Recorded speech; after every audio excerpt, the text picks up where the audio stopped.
couple weeks ago, went on a trip to Sydney. And classic Nafe, I really didn't want to be there. I just wanted to be at home, relaxing. I hate leaving the house. Hate leaving my bed. You really do hate Yeah, I can't stand it. Anyway, what do you think happens? Like, they dragged me out to an outing, my family and Taylor. And what do you think happens? I'm standing there by myself alone because I've basically ditched them. I'm trying to go back to our apartment. And then some girl on the phone goes, "Oh, Nathan. She's like saying it to me, Nathan. I've never seen this person in my life." And I'm like, are you famous? I'm like, no. You've made it. I'm not going to lie. For a split second, I'm like, is this person, calling me out from the Bronx? Anyway, and then she goes, "I'm just on the phone to Taylor. I'm Taylor's fucking friend or something." I'm like, what the... I'm like, I'm in Sydney and you fucking... I'm like, why is this happening to me here? And I had at that point, there's longer context behind this, but I had, betrayed my family and I had left at that point. Like, I had said, I'm going back. Where were you at this point? Were you like halfway home? Or were you still at front? No, I was just leaving. I think the Queen is the Queen VB, QVB, Queen Victoria building in Sydney, where it's like a shopping centre. And I had basically gone separate ways. And I'm like, my family was disappointed because I didn't want to keep being out. Didn't want to go to Kigons. And then this girl and her partner, come like run into me. And I have to stay there. They'd be like, "Oh, we'll wait for Taylor to catch up." So I have to... Who were they? Taylor's mates? Taylor's mates. She's so much better than you. That's a long I say this every week. You said this last week. But that's a long way of saying we eventually actually hung out later that night with them. We went out. We went drinks. The town. Fuck me, this killed me. What did you drink? I just got what the other guy got. I got a Sandy Dune. It was a grey looking cocktail. We got cocktails. Oh, cocktail night from Big Nafe. It was only one drink. All day, so I had to spend a bit of that time in the daytime with, this couple. So obviously I'm just meeting and trying to talk to the guy, the partner. And then when we called up... Do you remember his name? I forgot his name. But shout out, the biggest fan. Shout out. But then we got to catching up with them later on again, having drinks. And this is where I want to bring you to my story. I was waiting all day. What question are you waiting to ask any guy in that situation? Who do you go for? Yeah. What are you into NBA? You into sport? You into sport is what I say. Mm-hmm. So I go, so I was waiting all day. It's your one question. And I go... And if he says no, then you're fucked. I'm dying. And I go, "So you into sport?" And what's the worst answer you can get from a boyfriend? I don't like sports ball. Sports ball? I don't like go team. And he rips out, he goes, and he looks at his missus and they go, "Oh, nah. When I was younger, a bit of footy, but nah, I hate footy." He's like, "I just like sitting on the couch and drinking." I'm like, "But he will belong then. I'll get on with him." No, but hold on. I'm like, "But what do you do while you sit on the couch and drink?" What does he do? Well, I sort of I grasped that he likes gaming, which we touched on last week. I just don't understand the games. The opposite of your language. The beer drinking, we didn't actually say beer drinking. The drinking I'll get around. He doesn't like beer, I remember that. Oh, yeah.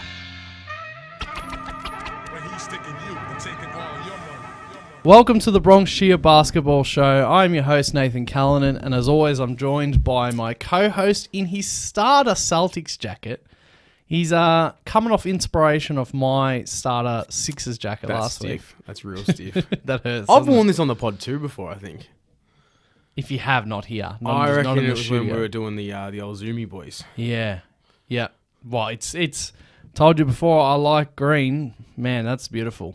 Starter, Imagine if you chose your basketball team based off colour rather than Nerlens Noel. We could sit in here and agree on things. We'd be a Celtics podcast. That light there would be green. This wouldn't be a neutral NBA show. I wouldn't have to listen to you go, "I'm not going to mention Philly this week," and then spend 15 minutes bitching about Joel doing something. We're talking about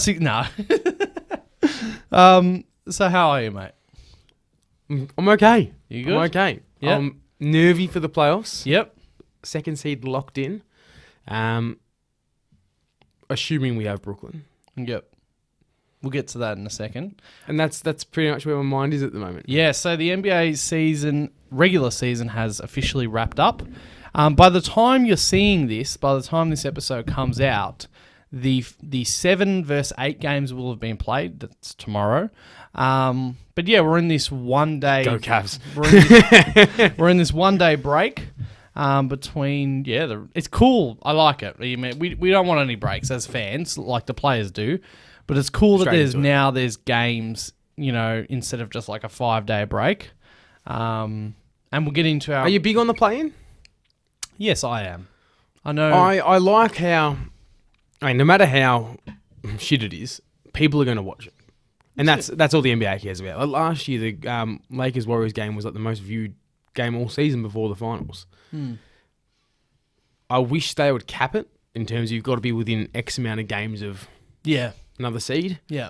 It does seem a bit shit when the 10th seed's 20 games behind the 8th Maybe they should or 7th. do that, yeah. But they're not going to because people are still going to watch it. Yeah.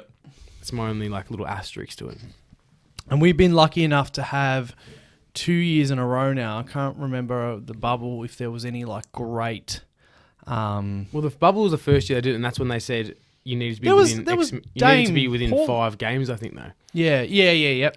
But we've had now 2 years in a row of LeBron versus Steph, KD and Kyrie now in this other one. And if Jared Allen wasn't hurt, we'd get a bloody awesome, playing game, at least in the East. And then in the West, imagine, he's probably not, but imagine Zion was ready just now. So in terms of injuries and being out and stuff like that, Kyrie and all that, it's great. It gave New Orleans a reason to play basketball for the last 3 months. And there is a risk. I mean, that's the obvious. There is a risk, though, that we could go, say, 10 years. We could go 10 years, probably not, without having an interesting playing game. Because magically no injuries hinder a team from finishing 6th or above. But there's probably always going to be, it's probably always going to be an injury every year to a big team. And this is awesome. I reckon for those reasons, it's awesome. Like last year, the Lakers and the Warriors. This year, Brooklyn deserved to be in the playoffs. Yeah. And this vaccine thing and the Harden and the Ben Simmons thing, Brooklyn could win the championship. And it's because of the. I know they finished. Is it 8th? I know they finished 7th. Did they end up finishing above the Cavs? Yeah, yes, they did. Home court. They finished 7th. I know they ended up finishing there, but just say the vaccine mandate got pushed a bit further and they finished 9th. That would be real shit. As much as it pains me to say it, this team doesn't deserve to miss out on playoffs. That's right. That's exactly Kyrie does, personally. He shouldn't be there, but the rest of them, they're good enough to be in there. Yeah, they do. So, basically, I like it. Hopefully as the 8th seed. I like it. Yeah. Cleveland will come out there. Darius Garland in Brooklyn is going to drop 52, 16 assists, and they'll still lose by a few points. Before we keep going, I don't want to forget this, like I always do. If you're new to the show, hit that subscribe button. What are you pointing at? And that notifications bell. And if you're listening on Apple Podcasts or Spotify, give us a 5-star rating. I wish they could rate us individually on our opinions. That'd be nice. If you want to do that, head to the comments. Let us know. I wish it was like Uber and you could see where you rank. That'd be so much. I'm sure we can do that in the future. We'll set something like that up. Yeah. Let's get into these brief topics that I have listed here. The Lakers. Done and dusted. We were sort of predicting that they weren't going to get there. We were saying maybe LeBron, but no. The Lakers got finished by a Spurs win against Denver last week and Phoenix. What did I tell you on the pod? You were like, oh, they haven't been playing their players. I said to you, they're going to play their whole team to put the foot on the throat of the Lakers, and they did exactly that.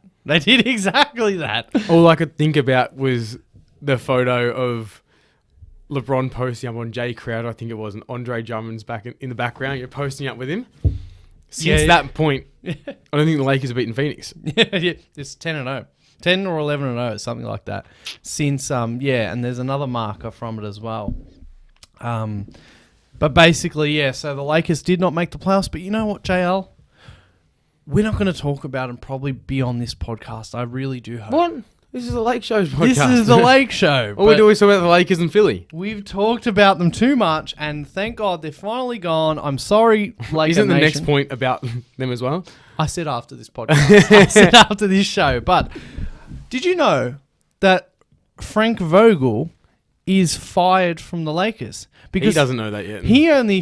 What day is it today? He's finding out today. Yeah. He's finding out today if that's what the Lakers think how the world works. However, Woj is an arsehole when he tweets. Woj tweeted it, and he's like, oh, the Lakers are going to let him know by Monday. It's like, he has Twitter, I'm sure, or he can see Twitter. It was like he was meant to plan it in his drafts and just hit tweet. All right, so anyway, the Lakers, Frank Vogel, I don't want to talk about them too much. Is it his fault? No. Is he the coach for them? I'm unsure. Yeah. But the one season they had with LeBron and AD and they were all healthy, they won the championship. That's it. Management decided to trade away all their depth. Yep. They've been shit since. Yeah. In all sports, the point of blame always goes to the coach first. Of course. The scapegoat always. He's just another case of that. There might be a better coach out there, but who's going around now that's unemployed that's a better option? Soon to be Doc Rivers. And he's not a better option. Yeah, I know. Since this is going to be the last time we speak about the Lakers, hopefully, a very hot question, and we like our hot questions, that is being asked. These 4 years that LeBron has spent in the Lakers, failure or... You win a championship, it's a success. Yes. No matter what. And that's my answer as well. And that's everyone's answer unless you hate LeBron. Right, yeah. Anyone with half a brain knows the success. Since 2013? Yeah. 2012? When Dr. Jerry Buss died, they've had 2 winning seasons since then. Yeah. One of them they won a championship. Yeah. These 4 years has been a success. Yeah, I know it's the Lakers and they've got so many, and it is LeBron, so people, judgment is clouded. Just go back, as he said, just go back to these other Lakers seasons before LeBron arrived, in, Kobe's twilight years, or just in general. Look in the mirror of your own franchise, of whoever is listening or talking. Do you reckon in this Toronto are mad at Kawhi? Yeah, he ruined our franchise. He left us with nothing. Yeah, I would trade one of my fingers. Not your ring one, not your ring finger. You need to need one of that bad boy. Probably that one.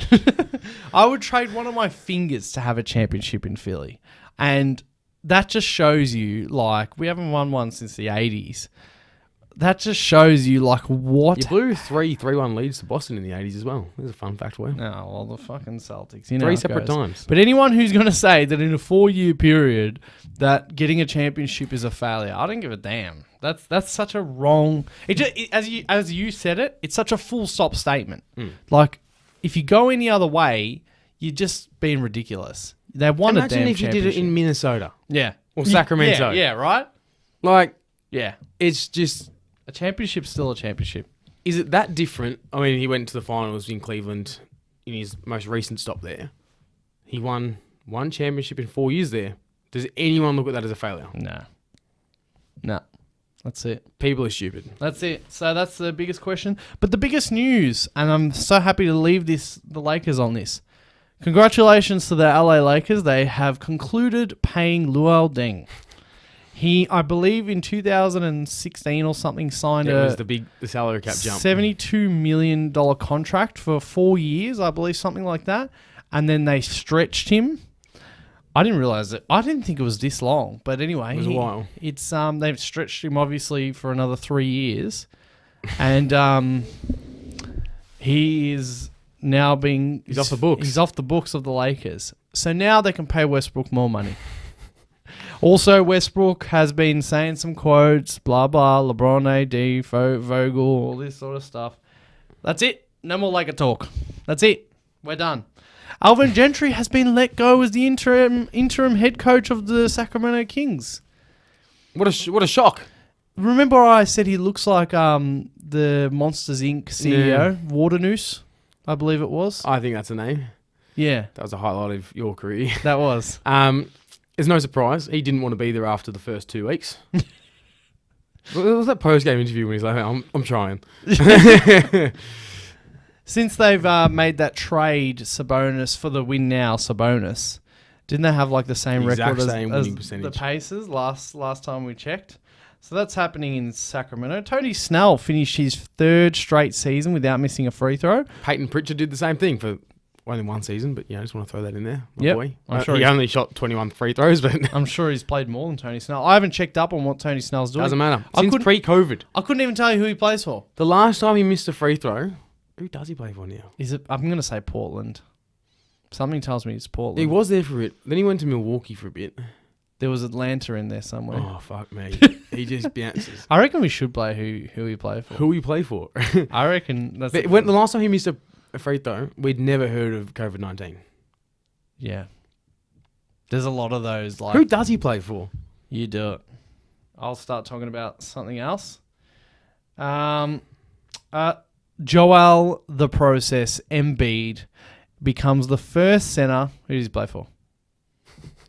Keep guessing. It's not Portland. No. It's not Hawks. No. It's not Milwaukee. No.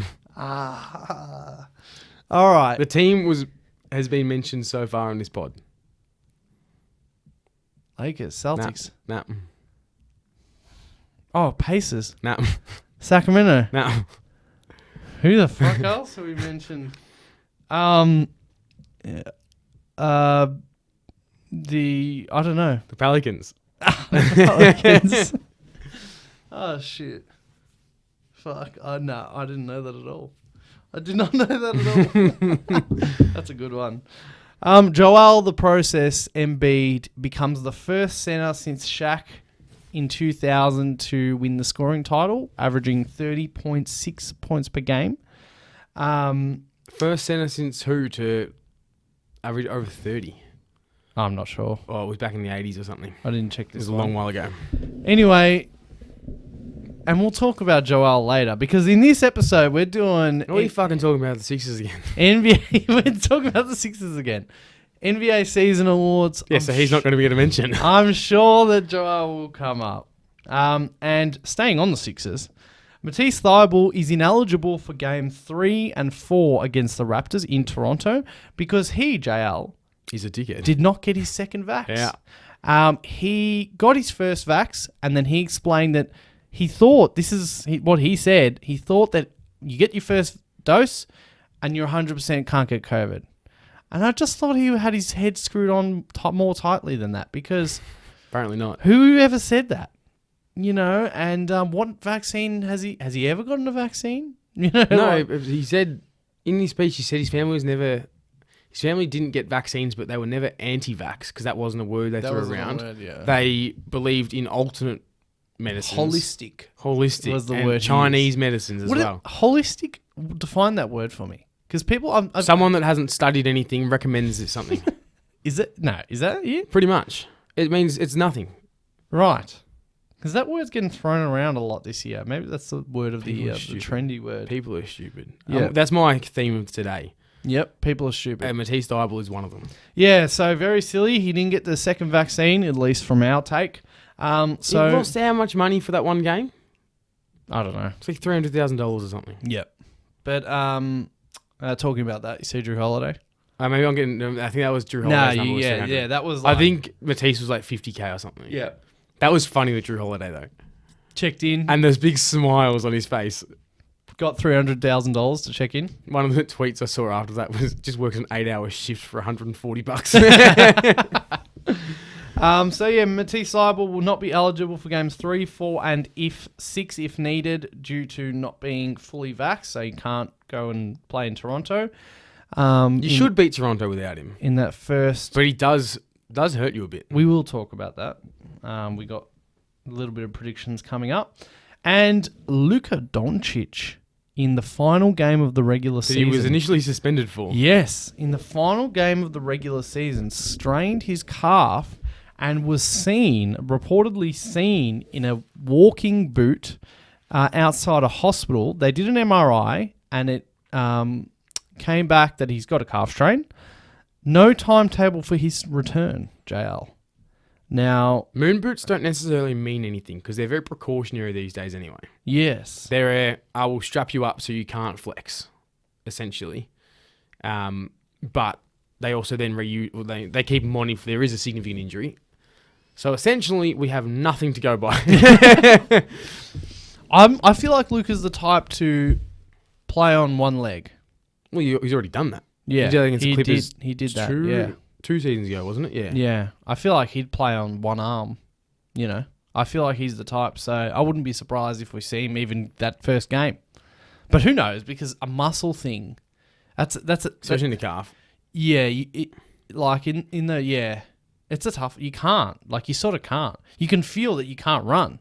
But it's not like he gets a lot of lift anyway. Yeah.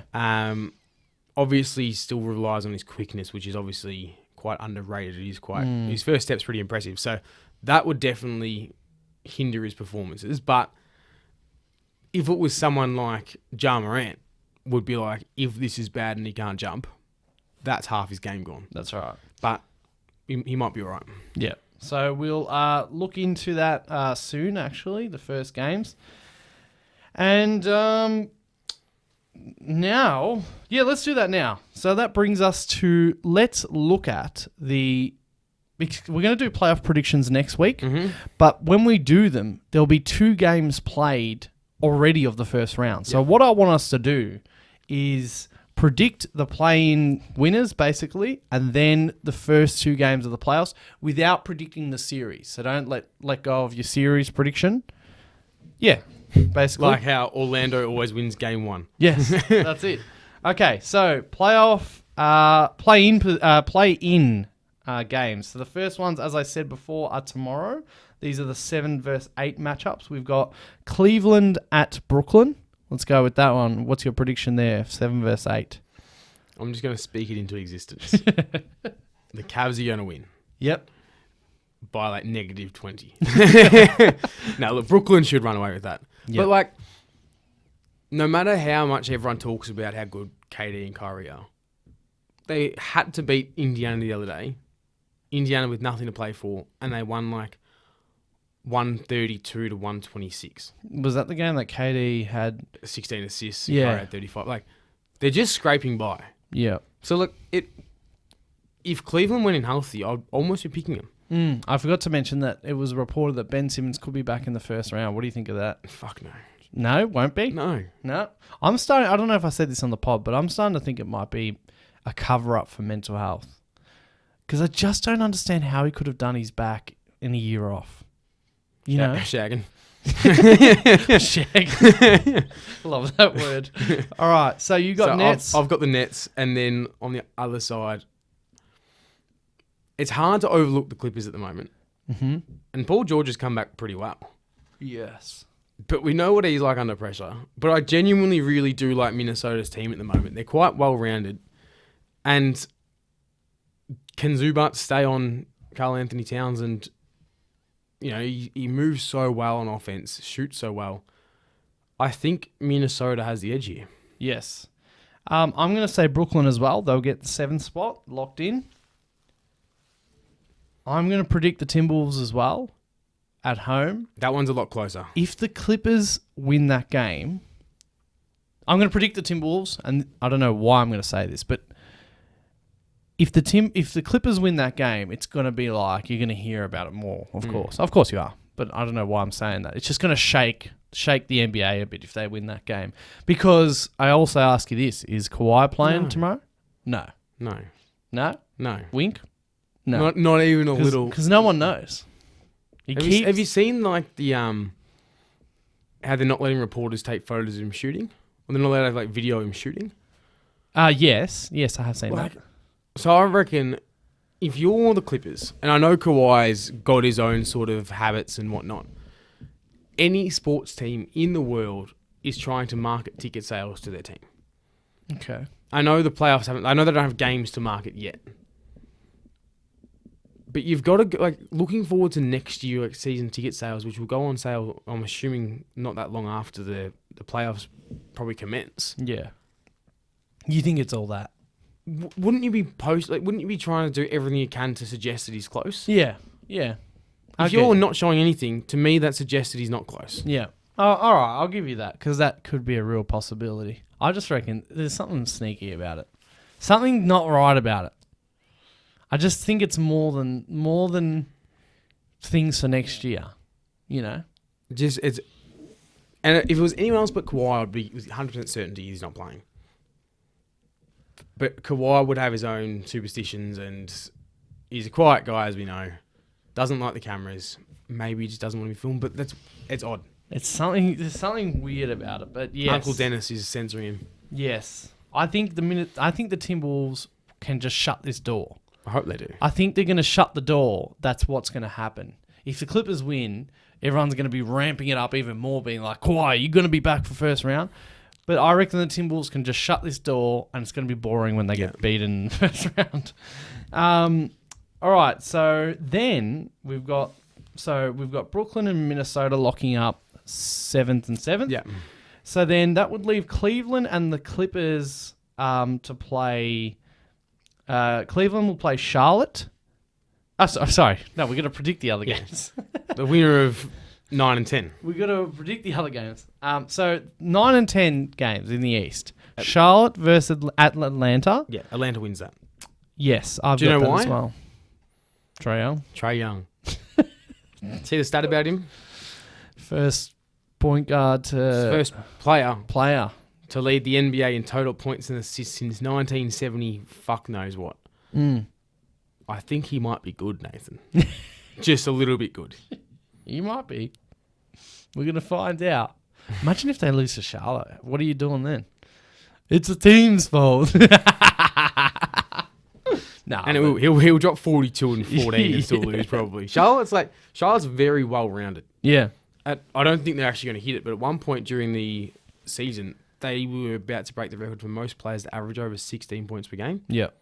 Yeah, they just got a lot of depth. So I've got Atlanta winning that as well in the Atlanta. San Antonio at New Orleans. I think so. They're hot at the moment. Yeah, it's got to be. They've just got more guys. Pop's playoff, his record in the playoffs, and just being able to just be like, all right, we haven't done this all year. However, this is how to beat this team. And they just do it perfectly. Wouldn't surprise me if San Antonio got up. Yep. But New Orleans? I think New Orleans. We've spoken about DeJounte Murray. I don't know if he can guard Brandon Ingram just given the height difference. But I wouldn't be surprised if Pop goes for that. Yeah. And just says, let's just shut him down. Let's not let him put the ball on the floor. Get the ball out of his hands. The Spurs will win if that's the case. Yeah. No, I just think more guys on the Pelicans. So for me and for you, it's the Hawks and New Orleans. So that would mean that Atlanta would play Cleveland to finish 8th. And then New Orleans would play the Clippers to finish 8th. So who have you got, Atlanta or Cleveland? Atlanta. Yes. In Cleveland? Atlanta. Yes, in Cleveland. Cleveland's the better team for most of the year. They're just injured. Yeah.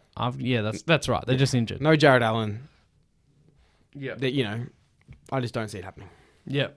I would go Atlanta as well. So that would put Atlanta 8th in the East.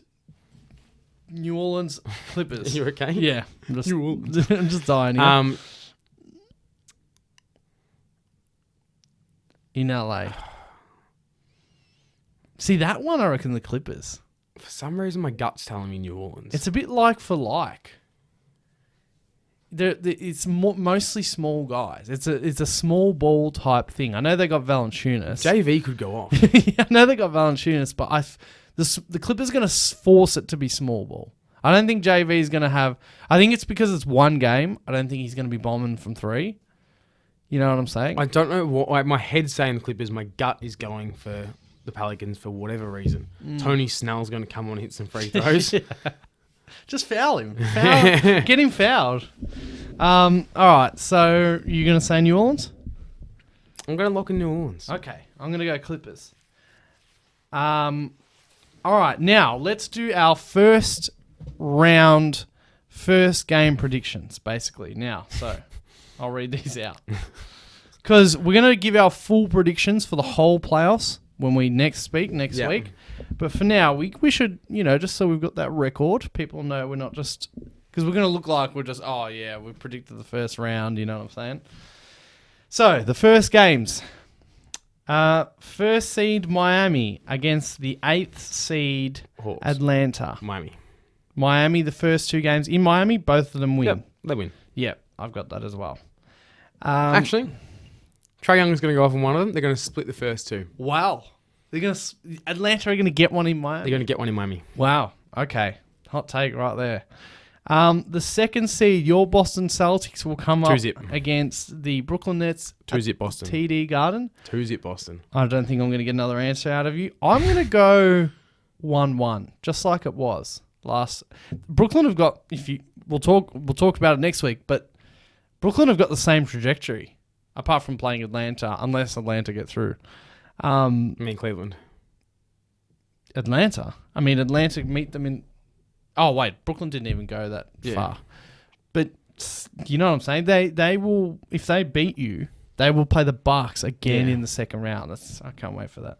I love the NBA. It won't happen. Ooh. Boston's winning this series. Oh, you just gave it away. I don't care. Boston is winning this series. Probably could have just predicted that one. Given what I'm wearing, you'd assume so. All right, so you reckon 2-zip Boston? 2-zip Boston. First 2 games in TD Garden. I'll go 1-1. Jason Tatum, the best playoff performer of all time that we've ever seen. Yes? Okay. Without a doubt.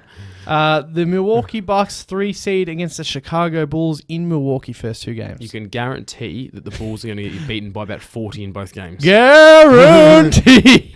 I would bet the fucking house on it. Yeah, that right? And... that is the easiest series. I might be totally wrong in saying this, but I'm pretty sure it's pretty much only Caruso out, Lonzo out at this stage. The Bulls just suck. We said at the start of this, because Lonzo is no bloody Kawhi or LeBron. We said at this stage, at the start of the season, they're going to be fun, but then people, man, what was with the overrating at the start of the season? They people beat some shit teams. They had the easiest record in the league. Yeah, all the Bulls. DeMar's playing well. And didn't I say come playoff time? Yeah. We've seen DeMar defrozen that many times. I love those fucking types of nicknames. All right, yeah, I've got the Bucks. We won't talk about it. You can say 4-0 because there is no... The Bulls are the worst team in the playoffs. Spoilers. Are they? Oh, yes, they are the worst. Since the All-Star break, they've had like the 4th worst record in the league. The only teams worse than has been like Orlando and OKC and some other shit team that aren't worth noting. They might be. Fuck, I hate Chicago. Okay, so, and then the 4-5 seed, the Philadelphia 76ers host the Toronto Raptors for the first 2 games. Toronto's stealing 1. They're stealing 1, aren't they? Stealing 1. Yeah. I want to give away my prediction. Yeah. But this is based off, I just feel like they're going to win like game 1 and then probably get gentlemen swept. Oh, spoilers again. Yeah, I'm just saying it. But like that's just my prediction now. I can't cage this guy. I'm not trying to be caged. We've got a lot more to talk about next week. Okay. The Philadelphia 76ers, I reckon... I don't know. I really starting to realize that I'm a bit biased. You reckon? I think we're going to get 2-zip up in the first 2 games. We probably should. Yeah, we should. Toronto aren't that good, but it feels like Freddie VanVleet can go off. It feels like we're not going to, which is why I think we will. It's because it's like whatever I normally feel like is I'm normally wrong. The opposite happens, when you think Joel's going to win MVP. Okay, so that's all the first 2 games of the playoffs over there. The Phoenix Suns, number 1 seed against the 8th seed. You said 2-0. Regardless who it is, 2-0. New Orleans. I said Clippers. Is Kawhi back? No, he's not back. All right, 2-0 Phoenix. 2-0. If he is back, we won't be able to watch the game because there won't be allowed any cameras. Like Wilt Chamberlain's 100-point game. Yeah, no cameras allowed at that one. There was about 7,000 people there that day. And by all accounts, about 120,000 people have since said they were there. Second seed Memphis against the 7th seed Timberwolves. Wouldn't be surprised if the Wolves get one.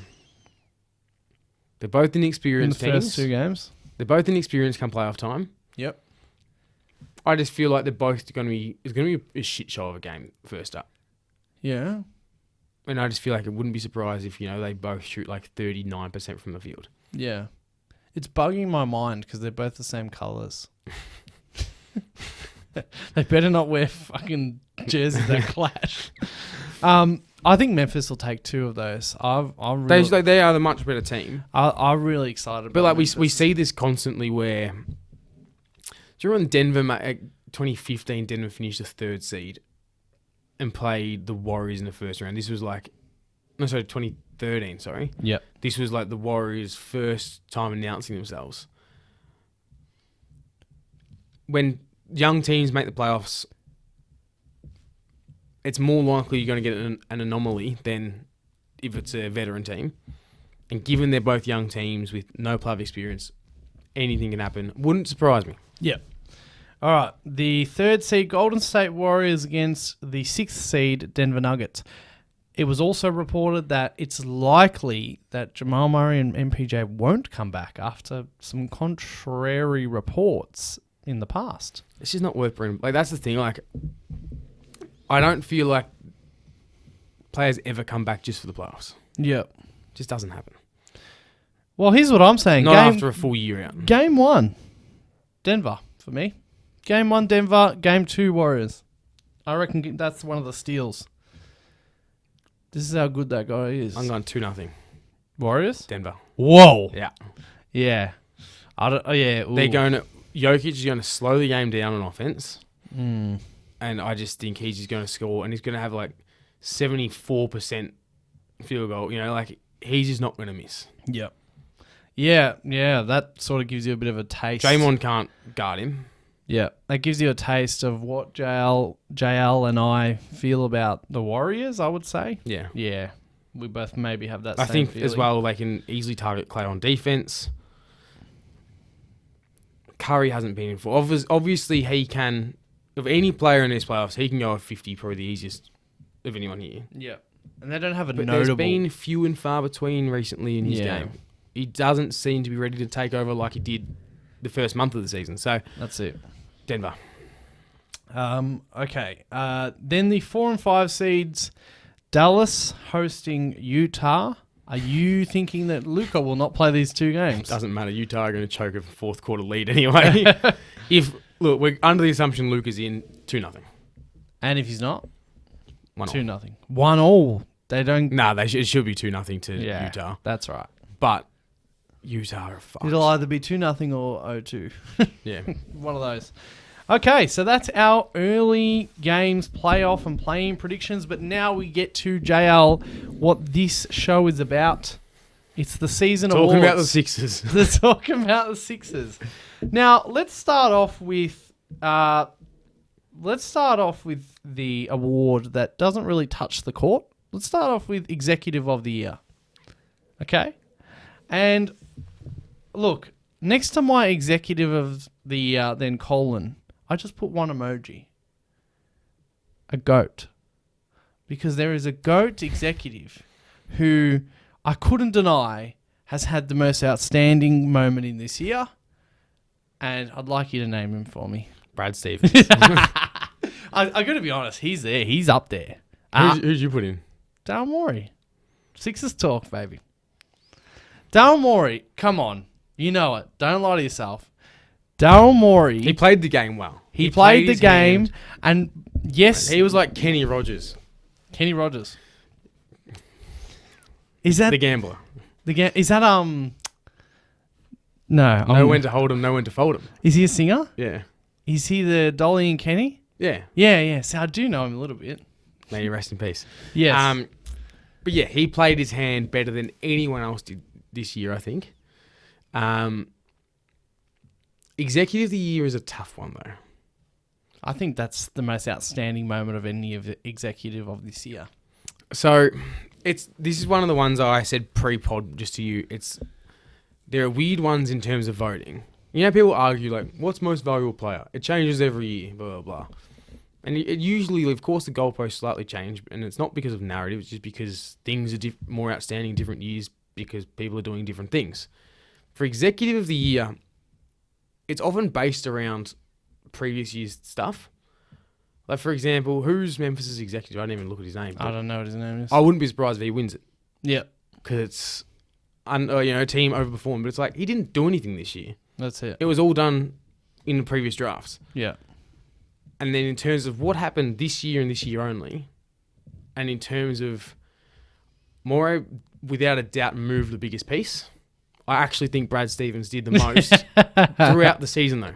I knew you were going to get a bit of this. But he did the most throughout the season, in my mind.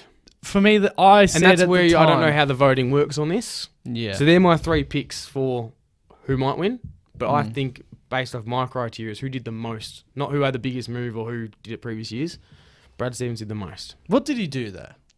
Got rid of Enes Freedom. Got rid of Enes Freedom. He hired Ime Udoka, who has turned out to work out, it seems. And he brought in Derek White. Yeah. And he brought brought back in Daniel Tice, has been massive for us. Tice. Was Horford this season? Yep. Got rid of Kemba. Yeah. Brought in Horford. Got rid of Fournier with Kemba, of course. Got a TPE, which we haven't used yet. There's been a lot of moves that you would think don't move the needle all that much. Yeah. But it clearly has. I'm not going to say that Harden has been the most revolutionary thing since he's gotten here, or to Philly. But can I just say that when, and not if, I'll go if for you. If Boston get bounced in the first round, we go all the way back to your first statement, our statement. This isn't meant to be for this year or next year or even the year after, or definitely not this year or next year. This Boston team is set up to succeed in 3 years, 4 years. And so then we just go back, and that's a bit of a grey or a bit of a boring story. You know what I'm sort of saying? As much as it's a safe story, I think for a one-season award, Darryl bringing in a difference maker, as he kept calling it. And so I feel like Boston's hit singles and Morey's hit a home run. Yeah. They've both got a touchdown. They've both hit a homer. Which one's better? Yeah. That's yeah.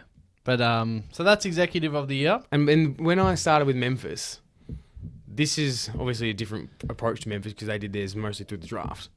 But it's like hypothetically Boston gets the number 1 seed next year. Brad Stevens wins the award for what he did this year. Yeah. And that's where I think the award's kind of bullshit. Yeah.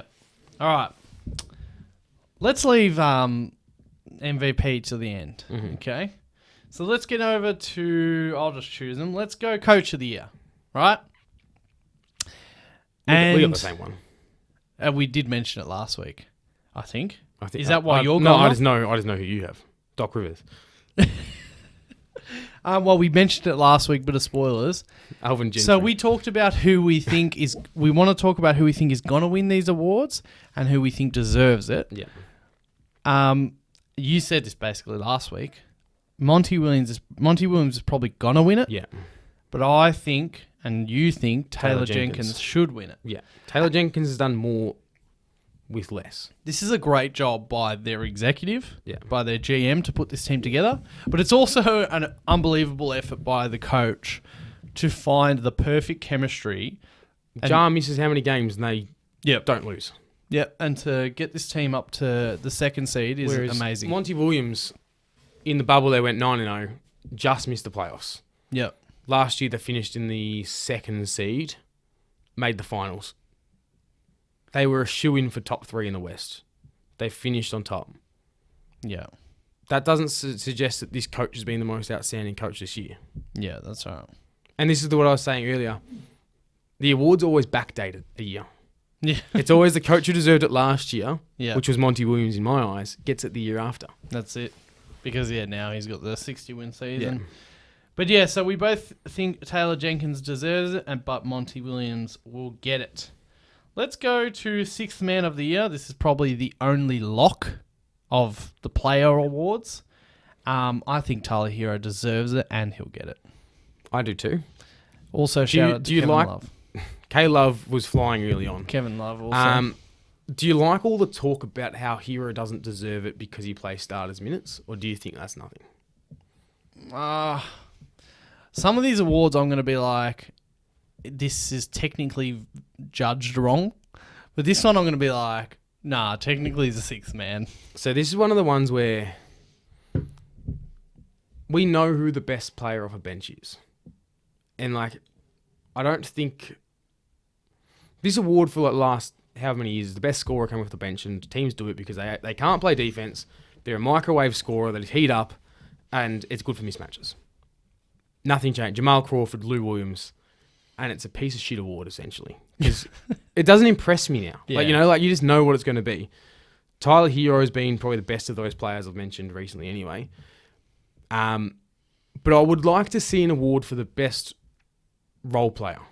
Okay. And I think that's what Sixth Man of the Year was initially intended for. And it's definitely moved away from that. And it's always been, you know, like Manu Ginobili was never a role player. James Harden. You can go back way further to Kevin McHale. They weren't role players. They were stars coming off the bench for mismatches.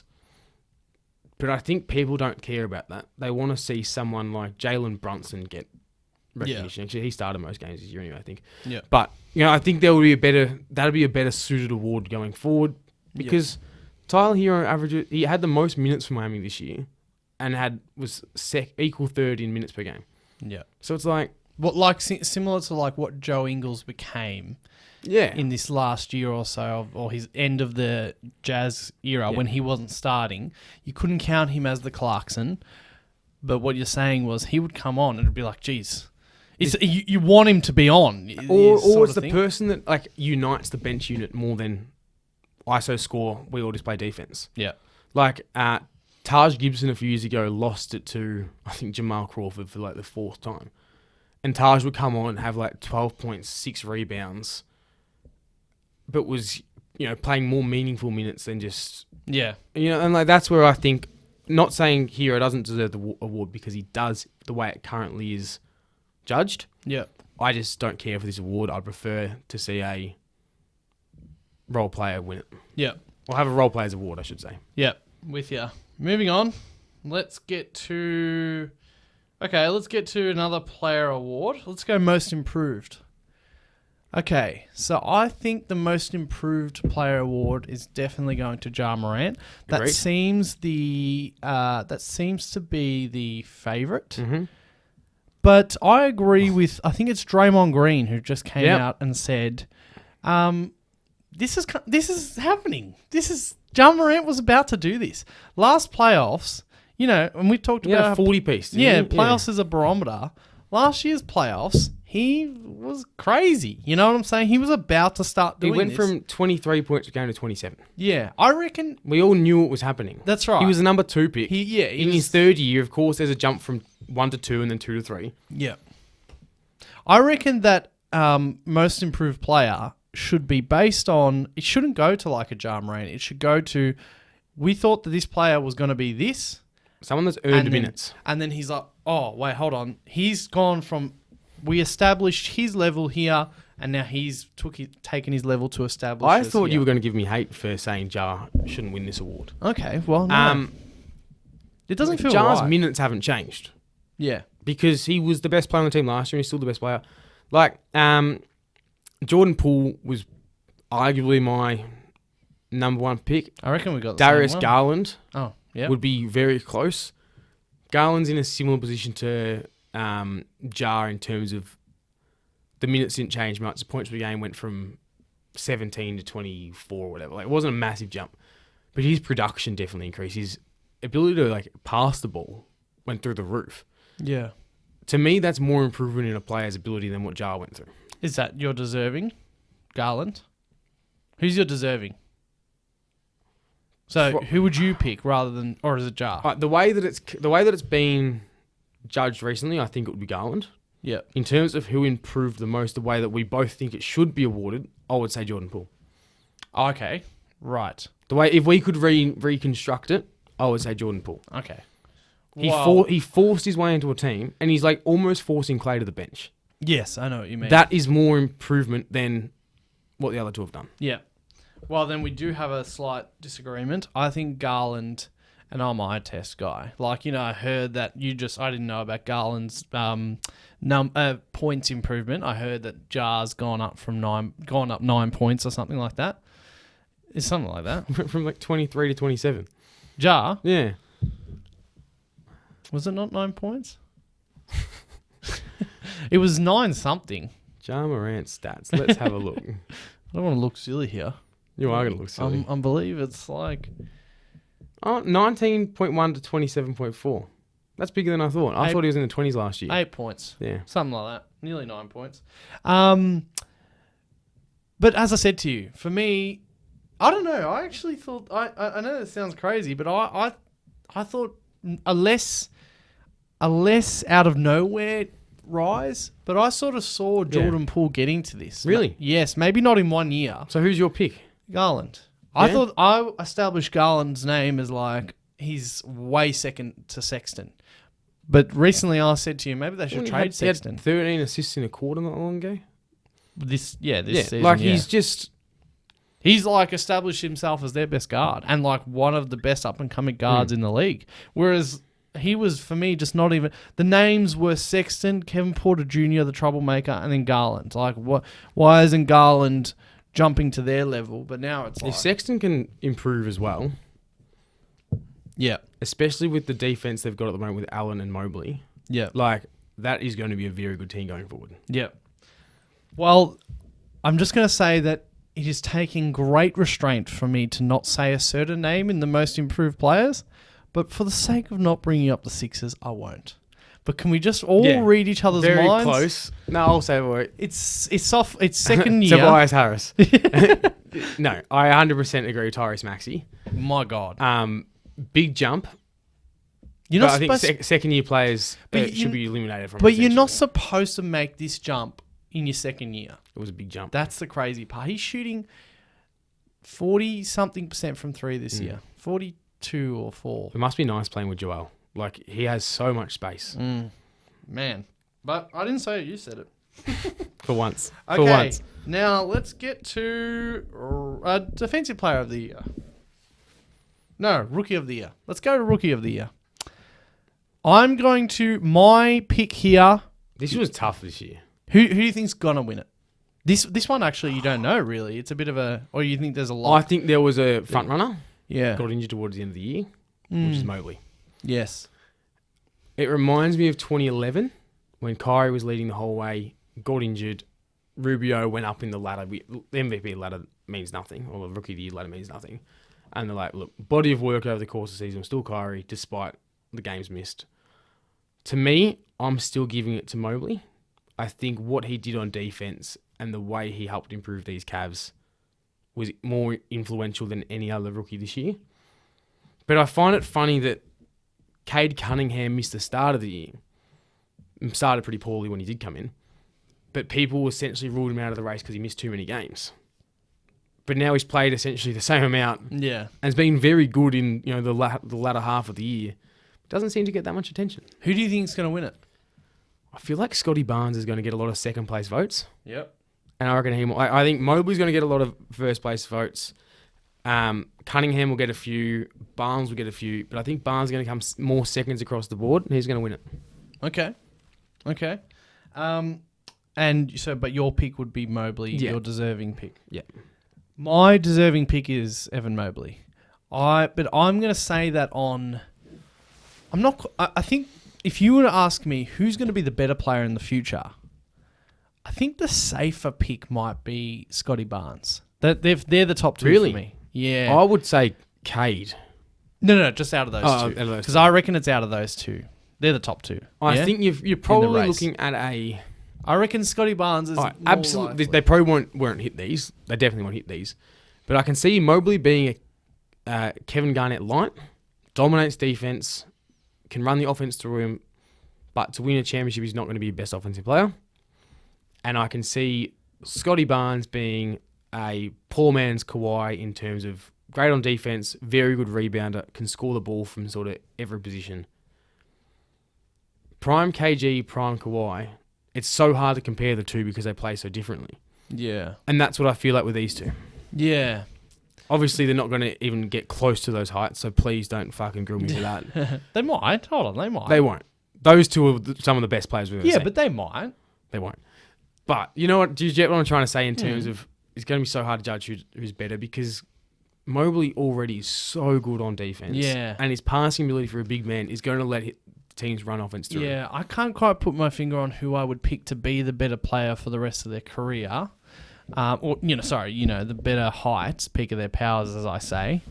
But for right now, and for the next little bit, Mobley is like outstanding talent, and he can, you talked about like a bit of lack of offense. He's not going to be the best offensive player, who knows, but he's all right. He can actually shoot. If he was playing the playoffs this year, yeah, he would be more influential than Scotty Barnes, I think, because already he can playing defense and it's 5-on-5, but he's covering 3 players at all times. Yeah, he can shoot for a big man, as in like he's still pretty raw, like they all are. But I like the signs for what he can stretch offensively as a big man, and I think that that's pretty rare. Look, you talked about it once. I don't think it made the cut, but you talked about how you're excited for potentially in the future. Yeah, like maybe big men just dominate the court and they just shoot from everywhere. This could be the beginning. He looks amazing. We're going to see Chet Holmgren come in the next draft. He's probably going to go number 1 or something like that. Top 3 anyway. Bol didn't really work out. I think that's my pick for the next generation of NBA. When teams started going 2-point guards and 2 shooting guards on the court, there's going to be a lot more double center lineups. Yeah. Because centers can shoot the ball efficiently now. Yeah, it's crazy. Yeah, he looks great. So, yeah, I'm choosing Evan Mobley as deserving, but I don't know who's going to... I actually can't see who... It's going to be so close. I don't know who's going to get the pick. And now we go to Defensive Player of the Year. Now, I can see the twinkle in your eye. I'm excited. I can see the twinkle in Jack's eye as he wears that green jacket. Who is going to win it? I feel like it's going to be Rudy Gobert. Okay. He's such a safe option. Yep. If there's any voters that don't want to cop any criticism, they're going to Rudy. Yep. Who's deserving? Marcus Smart. People have shied away from the fact that guards can be the best defensive players in the NBA. Yep. 1 point guard's ever won it. Gary Payton. The glove. 2 shooting guards have won it. Sid Moncrief and Michael Jordan. A few small forwards, a few power forwards, mostly heavily centers. Yeah. Because centers protect the rim and it's so easy to get stats on that, everyone just gives it to centers. But the ability to orchestrate an offense from the players that are the best scorers in the NBA now are guards. To be able to force the ball out of their hands, and there should be more. We know that centers can defend the ring, and it's easier to be a good defensive center than it is to be a good defensive guard. People are like, oh, well, they block the shots, they protect the rim.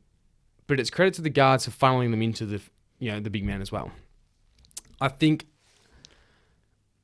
Drew Holiday, DeJounte Murray over the last few years have been so overlooked in terms of their ability to just be a menace on the court, forcing teams to, not letting teams get into their offense, not letting them run their motions. It's about time guards start getting respect, and I think Marcus Smart is the epitome of that because he can switch on every single player on the court. Obviously not centers as much, but he can bang anywhere. Okay. Well, I don't know who's going to win it. I really don't. This is tight. But if I have to say a name of who I think is going to win it, I think it's going to be Marcus Smart. He's the favourite at the moment. Yeah, I think it's going to be Marcus Smart. I think it's going to be... Can I say one more thing? Yeah. If Bam played a full season, I think he'd be the runaway favourite. Okay. His, 57 games or whatever, is his biggest hindrance. And that's why I think it's out in the open at the moment. Yep. Okay. I think Marcus Smart's going to win it. And I think Marcus Smart deserves to win it. This is the best day of my life. The best day of my life. Shit. What? I just had a blackout. The guards deserve more respect on defense. I will say though, it's a bit of a 4-way tie in my eyes. I want to give Giannis a bit of a shout out. This is the first year. I don't care about his other years. This is the first year that I was like, whoa. Did I mention this last week in the pod? He's a great That defender. he's going to get overlooked because of the Bucks' defensive record. Yeah. And the whole no Brook Lopez. Yeah. But he's arguably the best help defender ever. Yeah. He's so good at it. Yeah.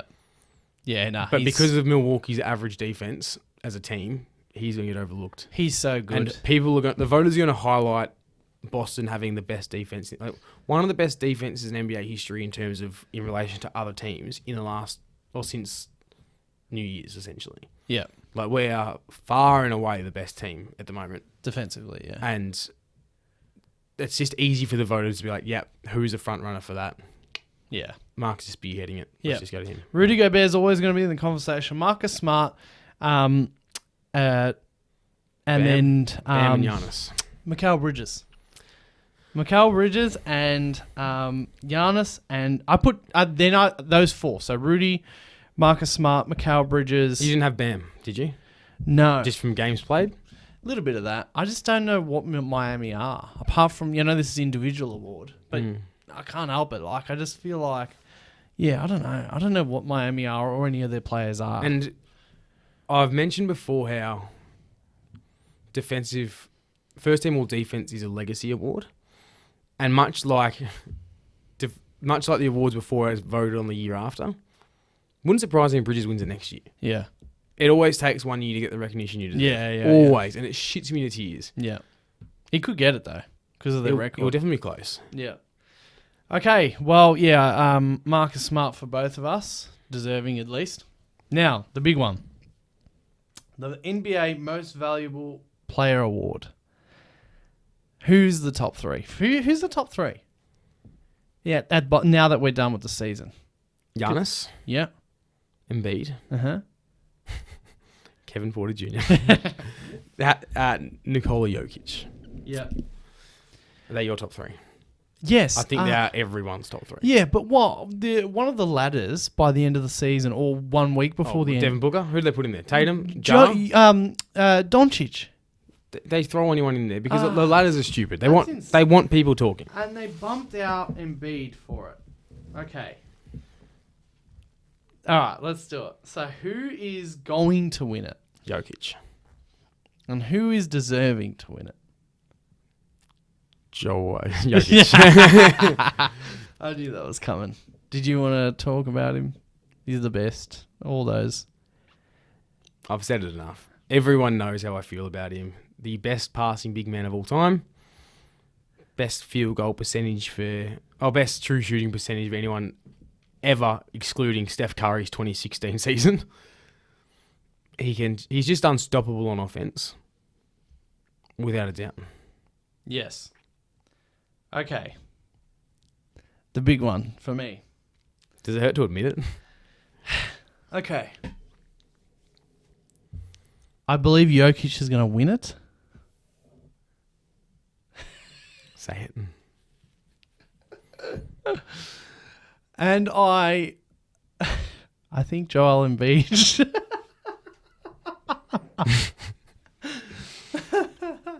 Here's what I'm going to say in defense, and I'm going to warn everyone. I'm acknowledging.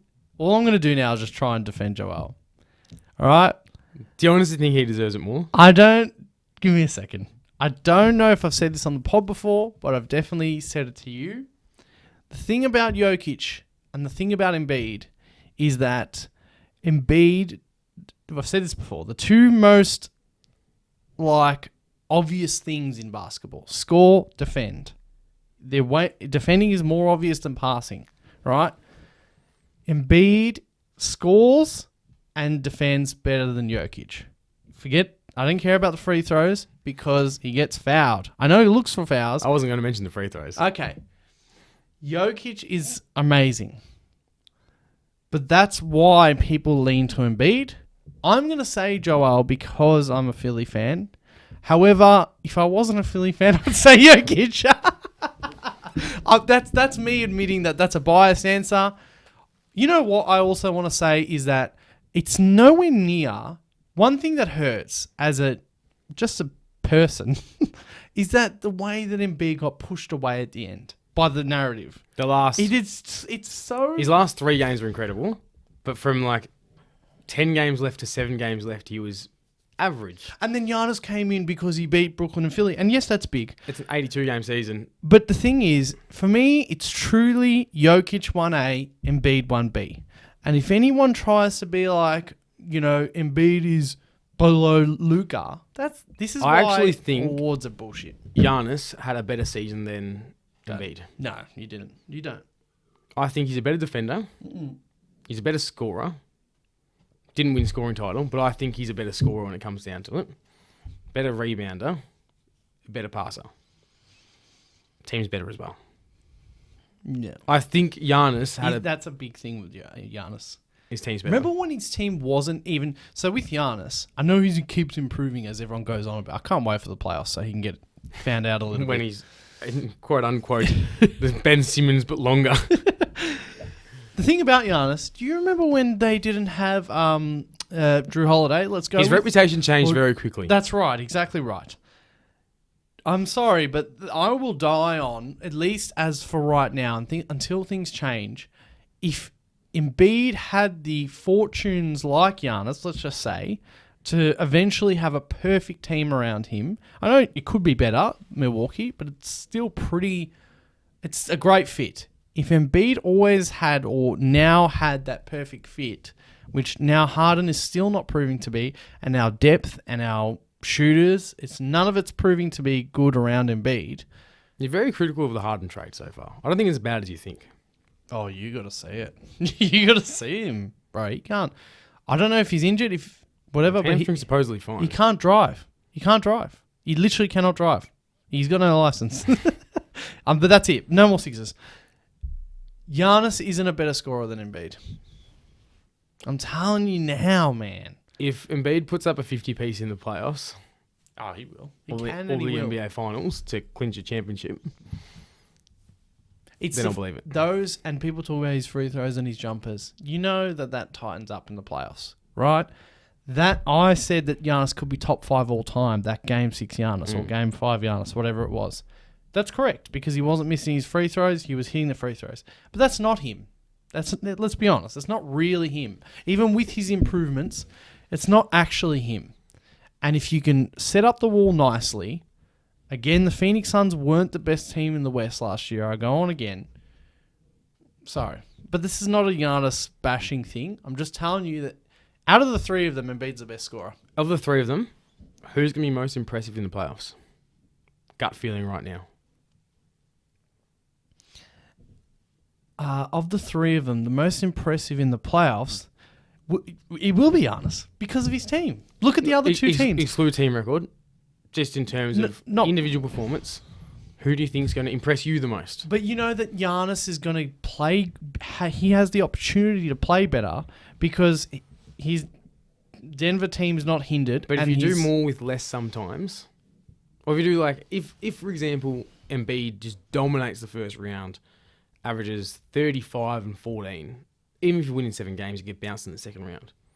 That will impress people more than Giannis doing the same thing and losing in the second round because... Embiid's never done that before. Yeah. So who's going to impress you the most? Who do you reckon? Where you're going to walk away and think, fuck, did not expect that. I think, did not expect that. Or exceeded your expectations. Wow.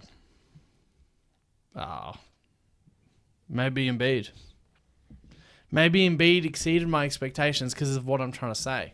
I'm trying to say that I'm expecting Giannis to... They might win the championship.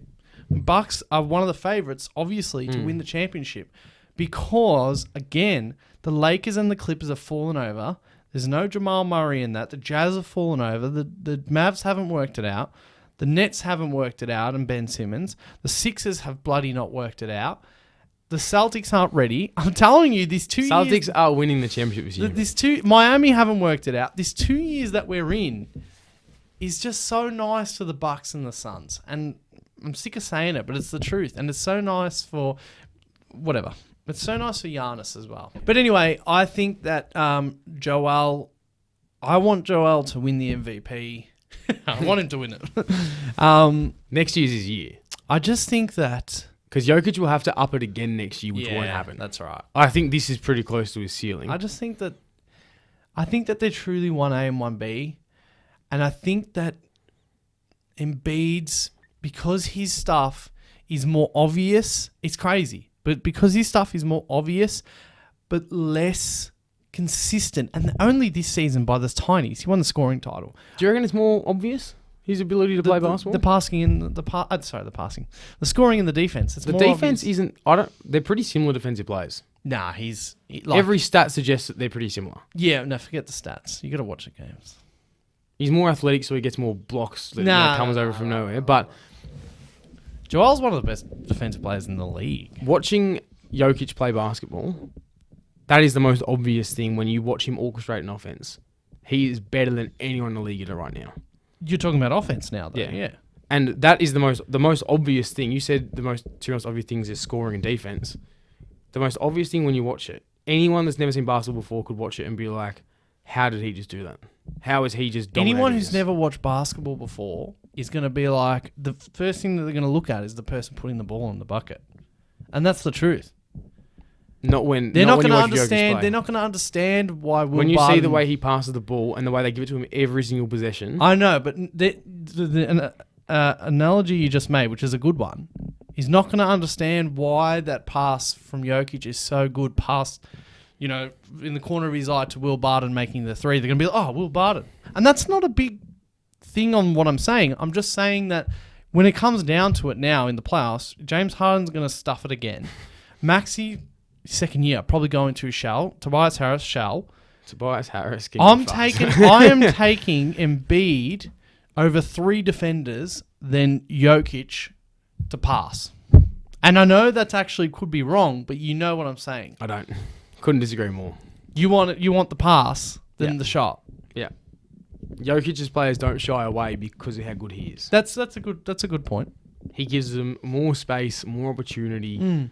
I would love to see his teammates' field goal percentages off his passes when he waits for the double team. When he waits and waits and waits and then decides to give it. Yeah. Because he gets them so much space. He does. But that's why I'm excited to watch him against Golden State. I think Embiid he's would pass it going more. to dissect them. I think Embiid would pass it more if he had, straight out... we have Tobias Harris, right? Who has been shooting more threes and can shoot, right? But he's and he's making the max contract. He's not... I saw the best analogy of him the other day. Is he plays basketball like he doesn't want to offend the opposition. That's him, right? Tobias Harris is the total opposite of all the players that the James Harden, Chris Paul Rockets had. The Mbamute, the Trevor Ariza at that point. Yeah. The 3 and D. If we just have Joel, 2 good pieces or 1 good piece, as in Maxey or Harden or Beal, and then just 3 and Ds.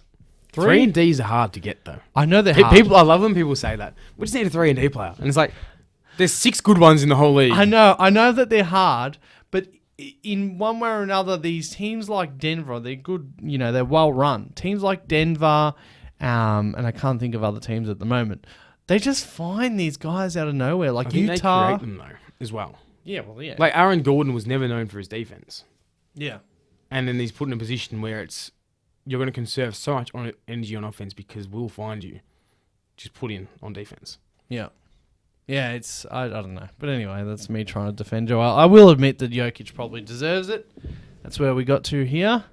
It's good to hear you say it. Next year, I think you'd Luka or Embiid. Yeah. The narratives will line up. And Luka will get it. Good. Anyway, that concludes this very long. Of course, we went very long. JL, you got here early. I got here early. If I didn't get here early, I'd have left 5 minutes ago. Look at that. Episode of the Bronx Cheer basketball show. Next time we talk, our teams will be playing in the playoffs. Boston's going to be 2-0. It's a beautiful time. It's a beautiful time to be, watching the NBA at the moment. It's heating up. So by the time you see this, those first games, 7 versus 8, will have happened. So check out the rest and all that. If you're new to the show, hit that subscribe button. Which button? Notifications bell. Just ding. You're probably hearing it. I can't see it. And hit the 5-star rating on Spotify, Apple Podcasts. JL, I'll talk to you next week. Not before then. I'll be away. Not before. Where are you going? I'm going to Bunaloo, New South Wales. I'll have no internet. I won't know anything. Bunaloo. Bunaloo. Okay. Well, you'll see JL in Bunaloo.